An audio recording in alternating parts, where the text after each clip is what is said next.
প্রেমের টানে সুদূর চীন থেকে কুষ্টিয়ার কুমারখালীতে ছুটে এসেছেন এম.এ. হাইসান নামের এক চীনা যুবক। উদ্দেশ্য ছিল পছন্দের মানুষকে বিয়ে করে নিজের দেশে ফিরিয়ে নিয়ে যাওয়া। তবে শেষ পর্যন্ত সেই আশা পূরণ হয়নি। 很想回去打卡时区，能不能帮忙？ আমরা শুরু করেছি 2-3 মাস হলো। এখন জানি না কি কারণে বিয়ে করতে পারছি না। প্রেমিকা রিয়া আক্তারের বয়স বিয়ের জন্য উপযুক্ত না হওয়ায় আইনি জটিলতায় খালি হাতেই নিজ দেশে ফিরে যেতে হয়েছে তাকে। 10 জুন কুষ্টিয়ার কুমারখালী উপজেলার চাপড়া ইউনিয়নের উত্তরপাড় সাউতা এলাকায় এই চাঞ্চল্যকর ঘটনা ঘটে।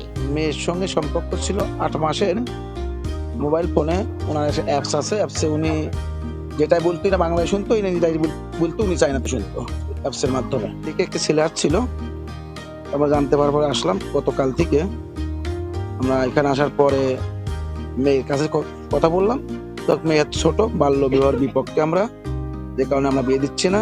জানা গেছে প্রায় 8 মাস আগে একটি মোবাইল অ্যাপসের মাধ্যমে কুমারখালীর এসএসসি পরীক্ষার্থী রিয়ার সঙ্গে চীনের যুবক হাইসানের পরিচয় ও বন্ধুত্ব হয়। পরবর্তীতে তা প্রেমের সম্পর্কে রূপ নেয়। শুনলাম যে এখানকার একটা মেয়ের সঙ্গে চীনের একটা ছেলের সম্পর্ক হয়েছে।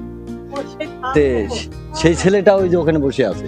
সেই সম্পর্ককে পরিণয়ের রূপ দিতে চীনের একটি ফ্লাইটে ঢাকায় আসেন হাইসান। সেখান থেকে রিয়া ও তার পরিবারের লোকজন তাকে কুমারখালীর বাড়িতে নিয়ে যান। তবে বিদেশি বর আসার খবর ছড়িয়ে পড়লে এলাকায় ব্যাপক চাঞ্চল্যের সৃষ্টি হয় এবং উৎসুক জনতা তাকে দেখতে ভিড় জমায়। অন্যটা দেশে সব আছে, চীন দেশে তোর মার দেশের লোক আছে, তো মার দেশের লোক কেমন আমি তো জানিনি। তা আব্বা অসুস্থ, তাই দেখতে এলাম, তো দেখতে সত্যি তো তাই আলাম। কুমারখালী উপজেলা নির্বাহী কর্মকর্তা জানান, বিষয়টি প্রশাসনের সার্বিক পর্যবেক্ষণে ছিল। মেয়ের বয়স কম হওয়ায় পরিবারের পক্ষ থেকে এই বিয়ের অনুমতি দেওয়া হয়নি এবং পরিবারও বিষয়টি বুঝতে পেরেছে। কিন্তু যেহেতু মেয়ের বিয়ের বয়স 17 হয়নি, আমরা ওই এলাকার চেয়ারম্যান মেম্বারদের সাথে কথা বলে জানিয়েছি যে আসলে বাল্যবিবাহ দেওয়া তো এই মুহূর্তে সম্ভব না। সেক্ষেত্রে আমরা ব্যবস্থা নিয়েছি এবং ওই ছেলের সাথে যোগাযোগ করার চেষ্টা করে তাকে জানানো হয়েছে যে এই বয়সের মেয়ে যেহেতু প্রাপ্তবয়স্ক না, সে এই মুহূর্তে বিয়ে করতে পারবে না।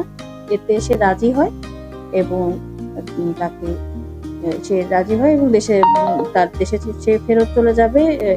তবে বিয়ে না হলেও একে অপরের প্রতি ভালোবাসার টান কমেনি। চীনা যুবক হাইসান মোবাইল অ্যাপসের মাধ্যমে জানান তিনি প্রিয়তমার জন্য আরো 1.5 বছর অপেক্ষা করবেন। অন্যদিকে রিয়াও জানিয়েছে বিয়ের বয়স হওয়া পর্যন্ত সে হাইসানের জন্য অপেক্ষা করবে। আরো 1.5 বছর সময় আছে। 1.5 বছর পর আমি ফিরে এসে আমার প্রাক্তনের সাথে বিয়ে করব। আমার পেশা ব্যবসা করা, বাড়িতে বাবা মা দুজনেই আছে।